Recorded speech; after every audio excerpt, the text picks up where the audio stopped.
दोस्तों, अब से 6 साल पहले देश के प्रधानमंत्री नरेंद्र मोदी जी ने घोषणा किया था कि वो इंडियंस को स्पेस में भेजना चाहते हैं और अब 6 साल बाद उनका सपना या यूं कहें हम सभी का सपना पूरा होता नजर आ रहा है।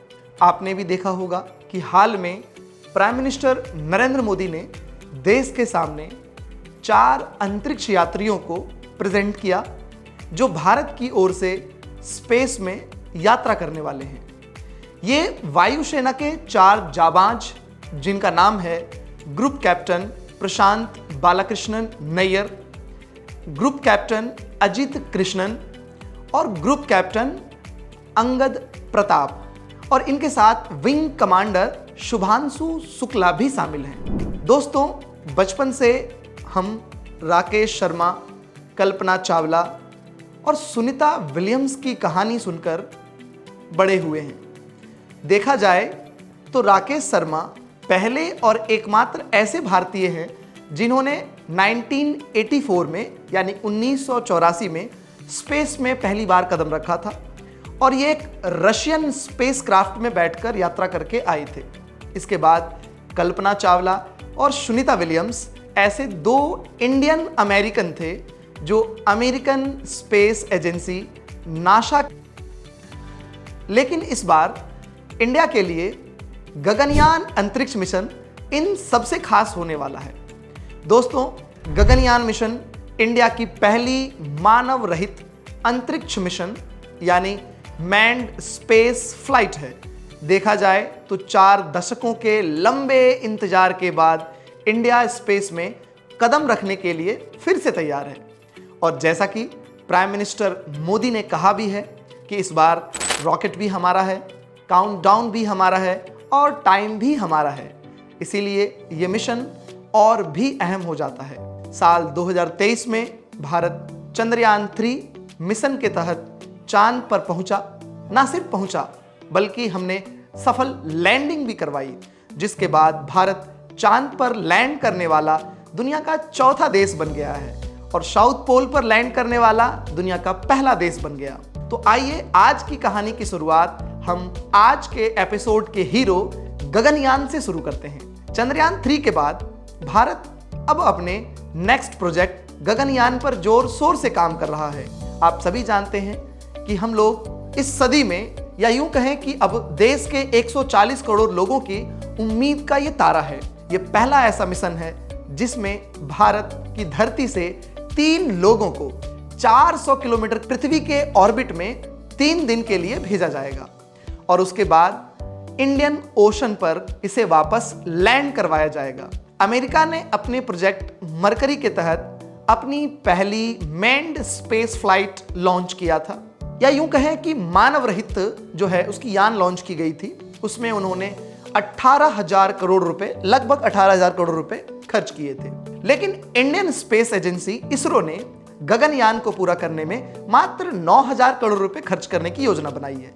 इस मिशन का मुख्य उद्देश्य सिर्फ मनुष्य को अंतरिक्ष में भेजना ही नहीं है, बल्कि उनको सुरक्षित धरती पर वापस लाना भी है। दोस्तों, भारत यदि सफल रहा तो यूएसएसआर, चाइना और यूएसए के बाद भारत ह्यूमंस को, मनुष्य को अंतरिक्ष में भेजने वाला 4था देश बन जाएगा। इसरो इनकी पहली फ्लाइट टेस्ट बीते साल अक्टूबर में कंडक्ट कर चुका है। इसमें अंतरिक्ष यात्री के एस्केप कैपेबिलिटी सिस्टम यानी वापस कैसे लाया जा सके या उसमें से निकलने की अगर कोई योजना बन जाए, आकस्मिक योजना बने, इमरजेंसी हो, तो कैसे बाहर निकल सकते हैं सुरक्षित। दोस्तों, अंतरिक्ष यात्रियों की सुरक्षा को ध्यान में रखते हुए इस साल जुलाई में एक फीमेल ह्यूमनॉइड रोबोट यानी एक महिला के रूप में रोबोट जो है भेजी जा रही है, जिसका नाम है व्योमित्रा। इसे तकनीकी सुरक्षा को टेस्ट करने के लिए भेजा जा रहा है। इसकी सफलता के बाद 2025 में इस मिशन को लॉन्च करने की योजना है। सबसे खास बात जो इस मिशन को और ज्यादा महत्वपूर्ण बनाती है वो ये कि दुनिया के तमाम देशों ने जिनके पास भी ऐसी तकनीक उपलब्ध है जो अंतरिक्ष में मनुष्य को भेज सकती है, उन्होंने environmental, central and life support system, technology and research या यूं कहें कि कुछ भी तकनीक इससे जुड़ी हुई देने से मना कर दिया था। सपोर्ट सिस्टम अर्थ के बाहर एटमॉस्फेयर में ह्यूमन लाइफ को सस्टेन करने के लिए बेहद ही जरूरी है। इस पूरे मिशन के दौरान अंतरिक्ष यात्रियों को तरह तरह की कठिनाइयों का सामना करना होगा। गगनयान को इस पूरे मिशन के दौरान पृथ्वी जैसा एटमॉस्फेयर क्रिएट करने के लिए ऑक्सीजन की सप्लाई, इसके साथ साथ टेम्परेचर को भी मेंटेन करना और ह्यूमिडिटी को मेंटेन करना होगा।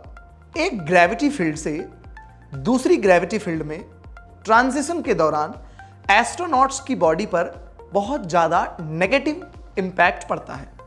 इसकी वजह से उनका hand I and head eye coordination affect होता है। एस्ट्रोनॉट्स को अर्थ के कंपैरिजन में स्पेस मिशन के दौरान लगभग 10 गुना अधिक रेडिएशन झेलना पड़ता है, जो कैंसर की संभावना को बढ़ा सकता है और सेंट्रल नर्वस सिस्टम में प्रॉब्लम क्रिएट कर सकता है। इसीलिए इस पूरे प्लान को फुल प्रूफ बनाना बेहद जरूरी है। तो हम सभी आशान्वित हैं, इंतजार है उस दिन का जब हम सब इस मिशन की सफलता पर एक साथ तालियां बजाकर स्वागत करेंगे। इसी उम्मीद के साथ आज का डिस्कशन हम लोग यहीं पर समाप्त करते हैं। इस तरह की और वीडियो के लिए सब्सक्राइब करिए हमारा YouTube channel RWA tuition classes. तो दोस्तों मिलते हैं फिर से एक बार हम लोग अगली वीडियो में, जहां पर हम लोग साइंस की एक और इम्पॉर्टेंट स्टोरी के बारे में डिस्कशन करेंगे। तब तक के लिए आप सभी का बहुत बहुत धन्यवाद।